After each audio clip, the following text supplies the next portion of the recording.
Sabe aquele momento no treino, não importa se é na academia ou correndo na rua, em que o corpo parece que grita "chega"? Pois é, todo mundo que se exercita conhece bem essa sensação.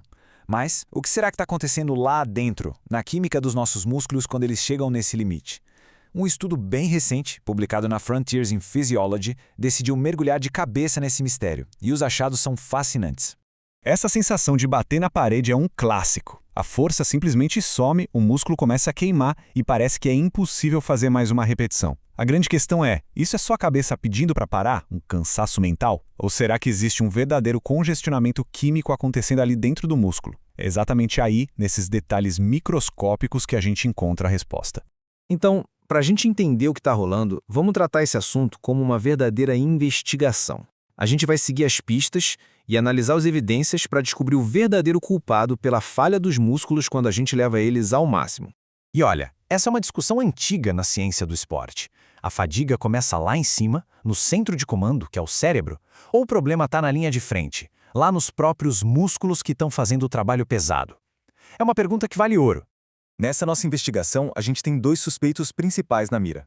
Vamos dar uma olhada nas duas teorias que tentam explicar por que, de uma hora para outra, os músculos parecem desligar. De um lado, a gente tem a fadiga central. A ideia aqui é que o comandante, o cérebro, começa a cansar e manda sinais elétricos cada vez mais fracos. Do outro lado, a gente tem a fadiga periférica. Nesse caso, o problema não é o comandante, mas sim o motor. A química dentro do músculo vira uma bagunça, um verdadeiro trânsito engarrafado de substâncias que acaba travando tudo. E quando a gente foca nesse congestionamento químico, dois nomes aparecem direto na lista de suspeitos. O primeiro é o fosfato inorgânico, o segundo são os prótons, ou H+. E esses últimos são bem famosos, porque são eles os responsáveis por aquela sensação de queimação no músculo, sabe? Eles aumentam a acidez por ali. Tá, mas como os cientistas conseguiram investigar cada um desses suspeitos separadamente? Afinal, não dá para simplesmente abrir um músculo de alguém no meio do treino. A solução para isso foi, digamos, bem tecnológica.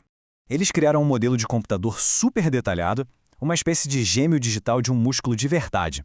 Pensa num simulador de voo, só que em vez de um avião, o que eles estavam pilotando e testando eram as reações de um músculo em esforço máximo.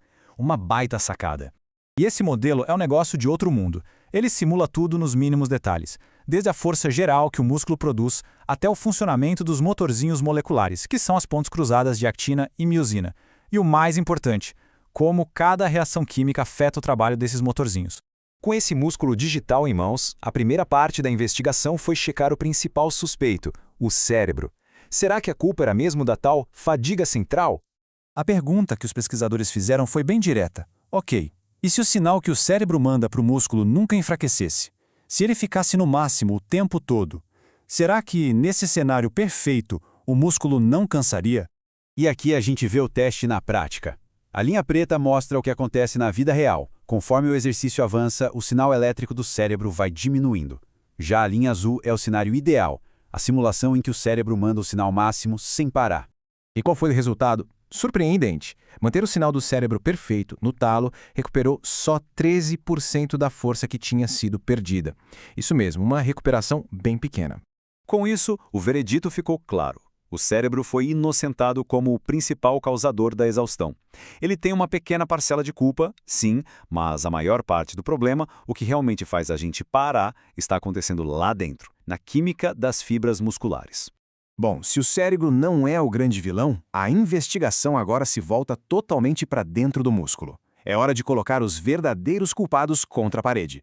Com o modelo digital, os cientistas conseguiram simular o efeito de cada suspeito químico. E os resultados falam por si. Quando eles dobraram a concentração de fosfato inorgânico, a força caiu 17%. Mas, quando eles dobraram a concentração de prótons, ou seja, aumentaram a acidez, a força despencou 33%.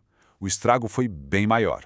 Essa citação do estudo resume a ópera. Em outras palavras, o que eles descobriram é que, para esse tipo de exercício super intenso e de curta duração, a geração de força é muito mais prejudicada pela acidez do que pelo acúmulo de fosfato.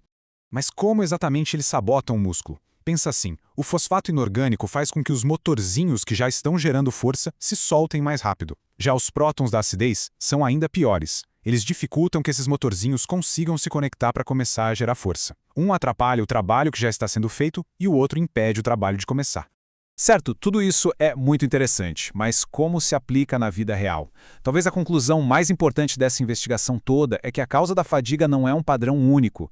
Ela muda dependendo do tipo de exercício. Essa análise aqui deixa tudo bem claro.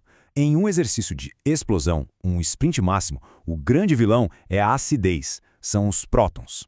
Agora, em um exercício mais longo, de resistência, com uma intensidade um pouco menor, quem assume o papel de principal culpado é o acúmulo de fosfato inorgânico. Ou seja, a parede que um velocista encontra nos 100 metros rasos é construída com tijolos químicos diferentes da fadiga que um corredor de longa distância sente. O tipo de esforço que a gente faz define o tipo de pane química que vai acontecer. Isso deixa a gente com uma pergunta bem legal para pensar, né? Se a gente sabe que em tiros curtos o problema é a acidez e em exercícios de média duração o problema é o fosfato, qual será o principal sabotador químico numa prova de ultra-resistência, como a maratona? Bom, essa é uma pergunta que a ciência ainda está correndo atrás para responder. A investigação continua.